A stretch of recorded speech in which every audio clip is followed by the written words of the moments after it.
यार सिंधी हिकिड़ी ॻाल्हि कन खोले ॿुधी छॾ ऐं ॿुधाए छॾ पंहिंजे पोइ लॻनि खे त पाकिस्तान ॾींहुं क़यामत ताईं क़ाइमु रहंदो।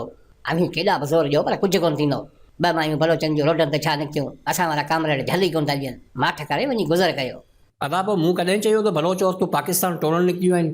एहतजाज करणु हर शहरी जो हक़ आहे। उहो करण खां कंहिंजो वॾो ॿुलण खे नथो रोके सघे। गिरफ़्तारियूं करण सां मसइलो हल थोरी थींदो, बल्कि अञा वधंदो।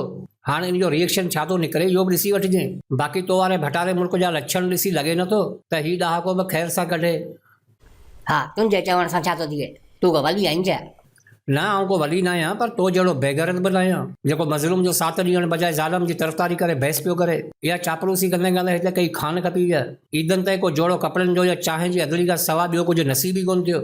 अदा तुंहिंजा वॾा त हक़ जी ॻाल्हि कंदा हुआ, पोइ तूं कहिड़े पाड़े जी इजाज़त आहीं? दुनिया जी हर मज़लूम क़ौम हिकु आहे।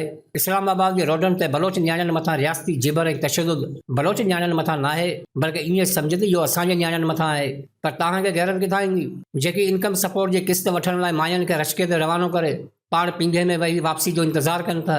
गैरत बि माण्हू ॾिसी ईंदी आहे। अव्हांजा लक्षण ॾिसी बेगरती बि चवंदी हूंदी त हिते असांजा बि उस्ताद हलनि पिया। अदा पिनो त पिया।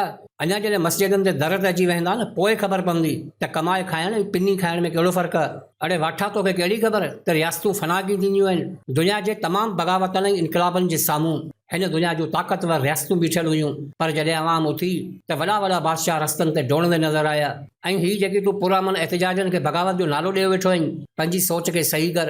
बग़ावत अञा हिन रियासत ॾिठी ई कोन्हे। हीअ मामूली एहतजाजनि सां बि ॾकी वञे थी। बग़ावत जो भड़को किथे बि बर्दाश्त करे सघे, पर बग़ावत खां पहिरीं जेकी एहतजाज थींदा आहिनि उन्हनि जी शुरूआति थी चुकी आहे।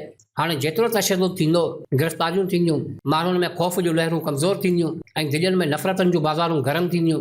ऐं जॾहिं नफ़रतूं पंहिंजी आख़िरी हद क्रॉस करे बग़ावतनि जे बाग़ीचनि में आज़ादी जी ख़ुशबू खे महसूसु कंदियूं आहिनि, तॾहिं ताक़त पनाह जी पैरोकार बणिजी तहखाननि जे तहनि में लिकी पंहिंजे ई अंत जो नज़ारो कंदी आहे। उन वक़्तु मूंखे ॿुधाइजे त रियासत वॾी आहे या आवाम? यार इन में रियासत जो कहिड़ो ॾोह भला? रोड रस्ता बंदि करे सॼे मुल्क खे परेशान कंदा त पोइ ज़ाहिर आहे रोडनि खे बहाल करणु त रियासत जी ज़िम्मेदारी आहे न। नुक़सान त मुल्क जो थींदो आहे, अव्हांखे छा आहे? यार सवाल इहो आहे त रोडनि ते माण्हू निकिरनि छो था? छा उहे चरिया आहिनि या राति जो ओचितो ख़्यालु आयो त सुभाणे हली रोड बंदि कंदासीं, या ओचितो ओचितो रोड बंदि करण जो शौक़ु पैदा थी पियो? हा, जेकॾहिं रस्तनि ते एहतजाज करण या रोडनि खे बंदि करण लाइ कोई इनाम रखियलु हुजे हा तॾहिं बि ॻाल्हि सम्झ में अचे थी त माण्हू हरू भरू इनाम हासिलु करण जे लाइ मुल्क जो नुक़सानु कराए छॾनि। पोइ भले रियासत मथनि तशदुद करे हा। असीं पाण इन ॻाल्हि ते इतफ़ाक़ कयूं हा, या इस्लामाबाद में बलोच न्याणियूं मेकअप जो सामान, ब्यूटी पार्लर्स या हमेशह जवान रहण जी दवा घुरनि हा, तॾहिं बि रियासती तशदुद जाइज़ आहे। पर हिते ॻाल्हि शौक़ु ख़्वाहिश या फ़ाइदे जी नाहे। जेकॾहिं बलोच न्याणियूं पंहिंजा घर छॾे इस्लामाबाद जे रोडनि ते हेॾे सीअ में एहतजाज लाइ निकितियूं आहिनि त इन जी वजह बि ख़ुदि रियासत आहे। ॾुखनि जा बि सबबु हूंदा आहिनि जानी, ख़ुशियुनि खां किनारा केरु थो चाहे?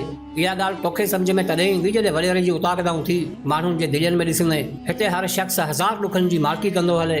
क़ब्रस्तान में वञी क़बरनि खां पुछी ॾिस, हर क़बर ज़िंदगी में ज़ुल्म जी गवाही ॾींदी।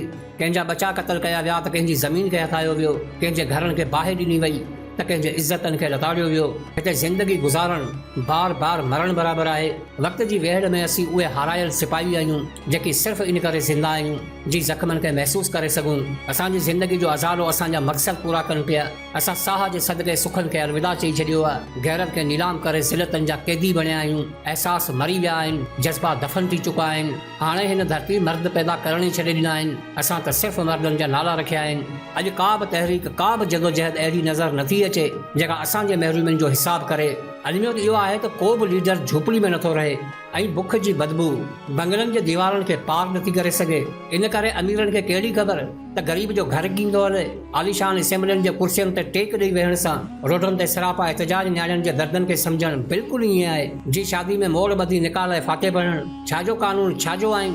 चंद अमीरनि जी मिल्कियत ही मुल्क अवाम जे वजूद खे कीड़नि मकोड़नि जहिड़ी औकात ॾिए थी।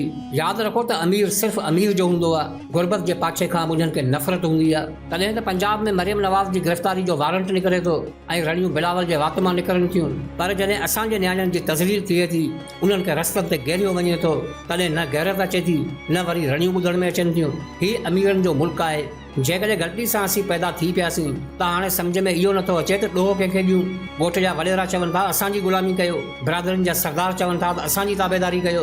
बग़ावत कयूं त कानून जा ताना मिलनि था। इंसाफ़ वठण लाइ उन्हनि जी सिफ़ारिश घुरिजे थी जिन्हनि जा ज़ुल्म सही मज़लूम बणिया आहियूं। हाटनि जे होलनाक हक़ीक़तनि अहिड़ो अची मुंझायो आहे जो न कंहिं ते नज़र थी पवे ऐं न पंहिंजी ख़बर थी पवे। धरती मथां हलंदड़ अॼु असीं उहे लाश बणिजी चुका आहियूं जेकी सिर्फ़ु दफ़नाइण जो इंतज़ारु कनि पिया।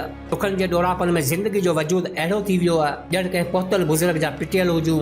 शर्म नाले वारी शइ असां शीशनि में सजाए पाण खां अलॻि करे इन करे रखी छॾी आहे मथां मोचरनि जे महाज़न ते किथे असांजो मोह न अची वञे।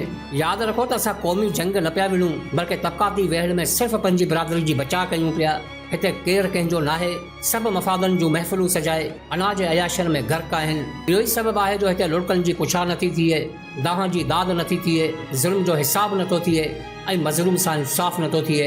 हिकिड़ी ॻाल्हि यादि रखो त तव्हां कहिड़ा आहियो। तव्हांजी ज़िंदगी जो हालतूं इन हिसाब सां नाहिनि हलंदियूं बल्कि तव्हां सां जुड़ियल ॿियनि माण्हुनि जा रवैया कहिड़ा आहिनि। इन आधार ते हयाती जूं मौसमूं हलनि थियूं।